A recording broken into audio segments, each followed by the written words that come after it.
In today's video, we're going to teach you how to identify which version of the AD&D Dungeon Master's Guide you have, whether that's an item from your personal collection, something you're looking at a local gaming store, or an item you're looking at online. And once we show you what key things to look for, you can make this identification in less than 60 seconds. Please stick around.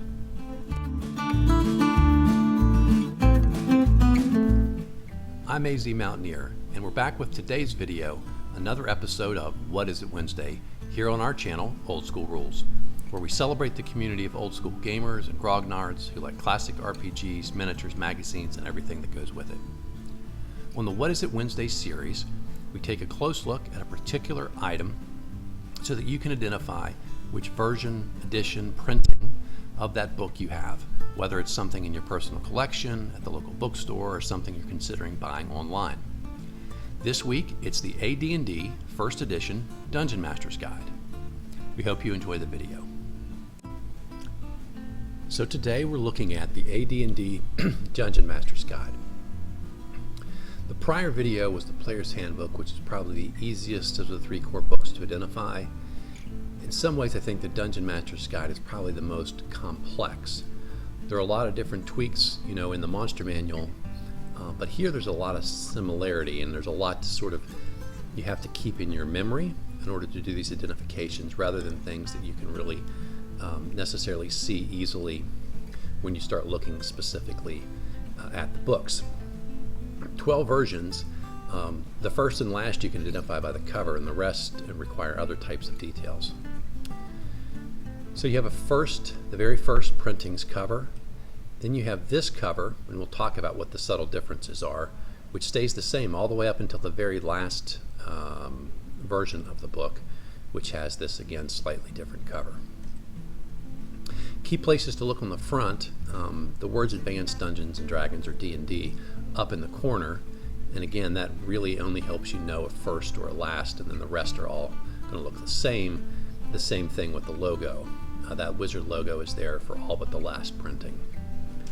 Other things you look at, the fly leaves are sort of a yellowish gold, and at the very bottom of the copyright page, it'll say printed in the USA, and then there will be, in some later editions, some additional text down there. But for the most part, for several versions, this page looks exactly the same. Here's just a blow up to show you the detail where that text will change in the future. Again, two options, sort of these yellowish orange, I'll call them yellow fly leaves or end pages, or white. So for the Dungeon Master's Guide, there are actually 12 different potential versions you could find, some of them extremely uncommon. Only the three covers, as we mentioned, all of which look essentially the same, with just very small edits to the first and last, and then 5 different printings. A few extra places you're going to have to look to make these identifications versus other books. The words Advanced Dungeons and Dragons in the top left corner, the copyright page at the bottom, whether it says revised edition or is missing that text, the color of the end pages or fly leaves. You actually have to look at the spine of this book to help you with a particular identification. And next to the logo, in the early days, there's the address in Lake Geneva, and then later it just says TSR Games and has the ISBN number there. And then there's an edit or change inside the book, back towards the back, where there's a survey and reference sheets added later on, and you have to take a very particular look there to help you identify differences between a few different versions. So how do we identify the first printing? This one's easy. You look at the cover and you're done. The word advanced in Advanced D&D, the text up there was a little larger than it is in subsequent typesets, and the D actually doesn't fit, and it rolls over the top corner. That's not a typo, that's not the photo, that's actually, it rolls over the top corner of the book. The what we call the spine inlay, you'll see here this alternating red and gold or red and yellow. This further confirmation, that's only there in the first printing. And then, of course, yellow end leaves, which are here, but also in several subsequent editions. And at the bottom, there's no additional text, it just says printed in the USA. In the second printing, the typeset of the Advanced D&D has been reset. It's smaller and it fits. It'll be like this for the next several versions of the book, without any real, well, not any, without any change. There's some, just a historical note, there's a few stories that go with this book. So there's some debate, I think early on, a few places have actually described this second printing as being the first. But there's a really good article, which I'll link down below. Paul Stromberg goes through and explains, and essentially what he says is there's no logic behind the idea that they printed this book, then they changed the typeset and made the word advanced D&D too big, and then it caused it to roll over. And he goes into great detail about the printing and the timing relative to the Gen Con when this was first sold. This is extremely persuasive, I think, and most people who are collectors, people on the ASAM website, all sort of agree with his conclusion. So this will be second printing, and you'll see here the inlay now, right? It's white. You don't see that red and yellow fabric there at the end. So the first story, the second printing, when it's printed, they actually end up with a few pages out of the monster manual inside of this book. And they're in the right place. So pages 98, 99, 102, 103, 106, 107, 110, 111 are the monster manual pages, and those are from the very end of that book. So it's like the vampire, the white, the index, and I think the end page, which is a great big piece of art, from a full-page piece of art from Sutherland. So they misprinted these. A few of them are still out there. I couldn't find any to get pictures of, but I did find one online, and there's a video of someone just flipping through it for a few seconds. Again, I'll put the video link, it's on YouTube, down in the comments if you want to go look and see what that looks like. Those books were recalled. They took them apart. They put the right pages in that section and then put the binding back on. And so that's called the misprints, the alpha. The redone, corrected version is called the second beta. And this is how one of the ways you can tell. You can see there's actually two sets of these in pages or fly leaves. So you'll see actually the layer, right, of an old yellow sheet with another yellow sheet put on top of it when they put the books back together. Here's another example, like down at the bottom where you can see a corner is missing. You can see that there's an old yellow end page underneath. The other thing you'll notice here, and this comes up later, is the page 99 is a little bit crooked. It's a pretty subtle thing to know, but there'll be a point when I'll tell you that is the one difference you can use to tell two different versions apart. So the third printing has the exact same cover. There's another story here. So in this one, when they did the printing, it seemed like every other cover got scored or marked across the front by some wire that was loose inside of the machine. And so half of these books are fine and went out, and those are called third alpha edition. The third beta would be, if you could find a version, which I could not, that had that scar mark across the front. And they recalled those. Again, took the covers off, threw the covers away, put new covers on. And so that version with the new covers is called a third gamma. Let me go back. So that one, again, is one of those where it's going to have two sets of end pages layered over top of each other. So it's really hard to tell third gamma from second beta apart. That's when you go to page 99 and you look and see if that type is even or crooked, and that's one way you can tell the two apart.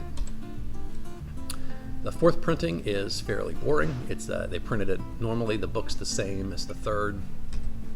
The only difference here, you'll see white end pages and fly leaves instead of yellow. And at the bottom, right, you see there's no change. That's how you know you have a fourth printing. There'll be others with white end pages and fly leaves, but at the bottom there'll be some of this added text. Fifth printing, again, fairly uneventful. It has yellow fly leaves. It has no printing at the bottom. So how do you tell a fifth, for example, from a third or a second? In particular, if you had like a third alpha, right, that doesn't have the double end pages. You look at the spine of the book. It's the one place you can quickly and easily tell the difference. And here's a blow up of that. It used to have the address. In the 5th edition they switch. It says TSR Games and has the ISBN number on it. And so if it's got a clean copy with yellow end pages, the normal cover, and you want to know, do I have a second, a third, or a fifth?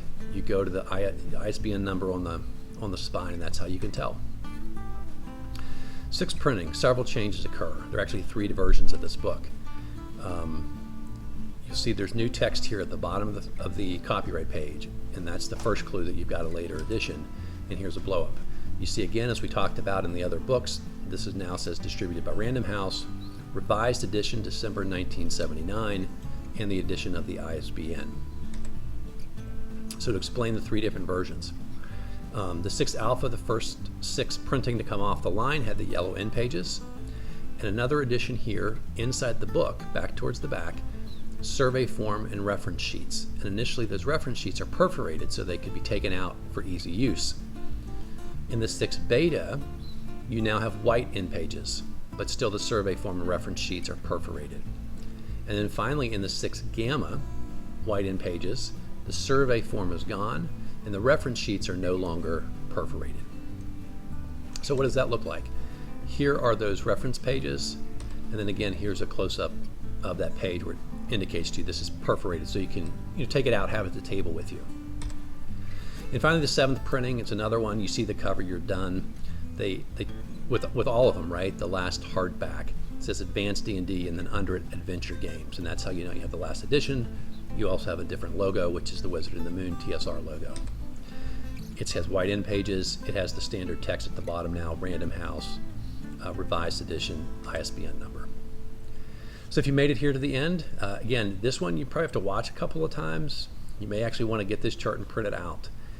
It's a little more complicated, but there's some interesting stories, and I think if you understand and remember the stories, it makes it a little easier to remember which edition you might be looking at.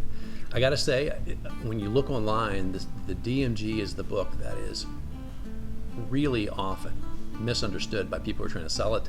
It's mislabeled or it's not labeled. They don't include the pictures. You might necessarily need to know exactly which version you're getting. They're often really mispriced.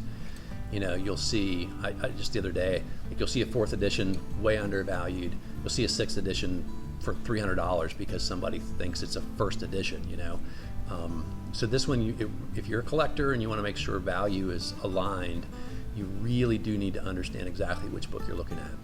So to make that point, as is often the case, the first printing is a very desirable book, but it's not the most desirable version of the Dungeon Master's Guide.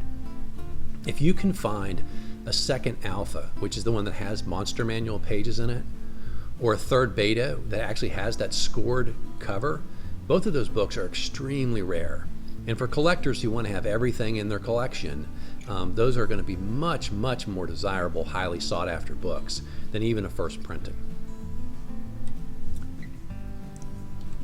So that's it for this edition of What Is It Wednesday.